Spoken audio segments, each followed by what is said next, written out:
Imagine carrying an idea so dangerous it could remake the world and watching it happen. Hi, I'm Sina and today I'm digging into Oppenheimer. Not just a movie that's everywhere, but the human story and moral earthquake at its core. Whether you loved it, hate it, or are still thinking about it at 2 a.m., this video will make the film clearer, simpler, and I hope more meaningful. Let's enjoy cinema. I believe we did. At its surface, Oppenheimer is the biopic of J. Robert Oppenheimer, the theoretical physicist who led the Manhattan Project and helped create the atomic bomb. The film follows his rise from brilliant, restless scientist to wartime team leader, then to public figure haunted by the moral consequences of his work. It's not a blow-by-blow historical documentary, it's Christopher Nolan's interpretation, muscular, intense, and concerned with ideas as much as events.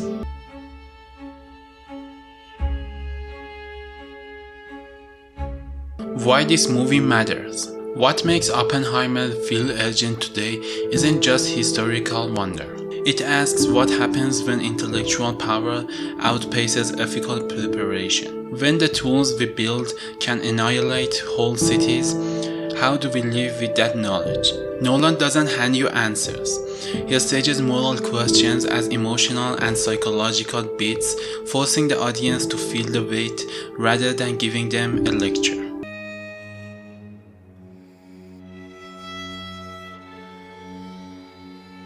Performances, the heart of the film. Cillian Murphy's Oppenheimer is the film's emotional axis. He plays Oppenheimer as brilliant but fragile, someone whose intellect is paired with personal contradictions, charisma and aloofness, idealism and blind ambition. Cillian Murphy's voice, posture, and tiny facial tics sell a man always half inside his head. The supporting cast stacked actors who could have easily distracted from the central story instead deepen it. The military and political figures feel concrete without stealing the scene. The scientists around him are humanized, not caricatured.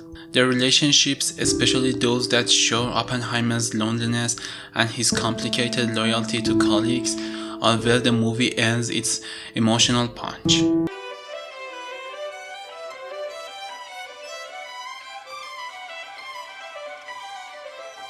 Direction and structure, Nolan's choices. Nolan frames the story in a non-linear, almost operatic way. The film jumps between courtroom-style hearings, laboratory scenes, and intimate conversations. This mirrors how memory works, fractured, layered, and always returning to the same images.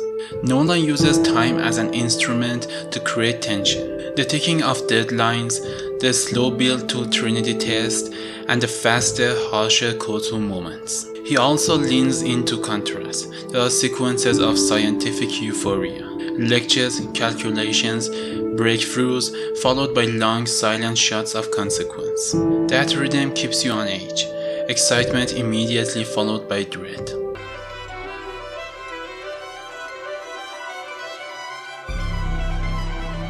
Visual and sound, technical excellence with purpose. Visually, the movie is meticulous. Cinematography uses both sweeping wide shots and claustrophobic close-ups.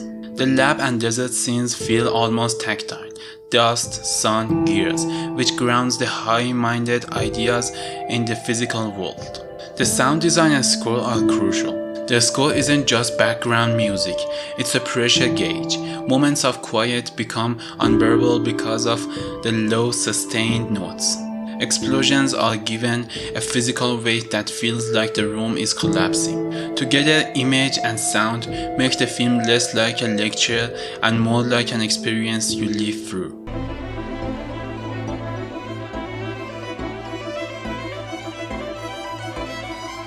Historical accuracy and creative license. Nolan's Oppenheimer isn't a documentary and doesn't pretend to be. It compresses time, reshapes conversations, and centers on emotional truth rather than a line-by-line history lesson. If you are watching to fact-check every line, you'll find several dramatized interactions.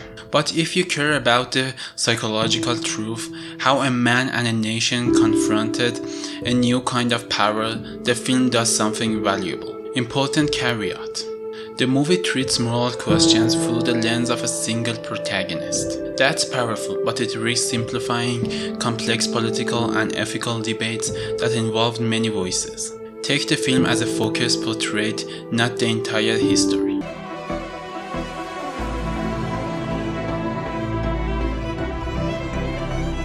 Themes: responsibility, knowledge, and isolation. There are three main themes that anchors the film. Responsibility of knowledge. The movie asks whether discovering something, even in pursuit of science, implies responsibility for how it's used. Oppenheimer's internal conflict is the embodiment of that paradox. Wonder leading to creation, followed by horror at the consequences. Power and accountability. Science met military force. Nolan shows how the state harnesses knowledge, and how the scientist's role shifts from discoverer to instrument. The hearing and public scrutiny scenes highlights how ideas become policy and how messy that shift is. Isolation of genius. The film repeatedly shows Oppenheimer as brilliant but isolated, emotionally distant, intellectually consumed. That isolation makes his achievements possible, but also incapacitates him when moral judgment is required.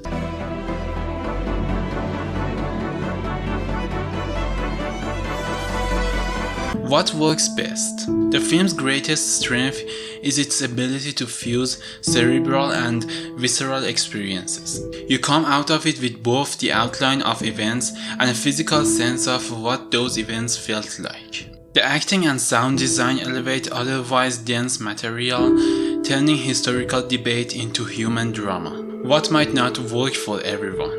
If you want a straightforward timeline or a film that tells you exactly what to think, this isn't it. Nolan's nonlinear approach and emphasis on mood can leave some viewers confused about chronology or annoyed by the lack of explicit moral resolution. Also, the film's length and intensity demand attention. It's not background entertainment.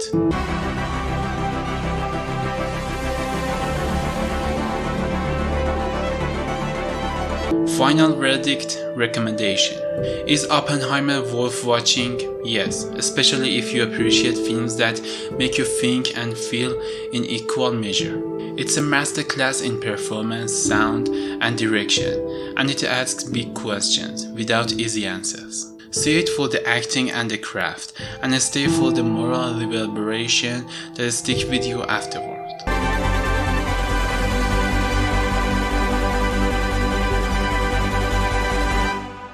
How to watch it? Go in prepared to listen and reflect. This is a film that rewards attention. Subtle performances and small details matter. After the credits, give yourself a few minutes to sit with the ideas. The movie doesn't end with the screen goes black. If you like this breakdown, hit like, subscribe, and tell me in the comments what part of Oppenheimer stuck with you the most. The science, the hearings, or the moral questions. I'll read and reply to as many as I can. Thanks for watching. Don't forget to enjoy cinema.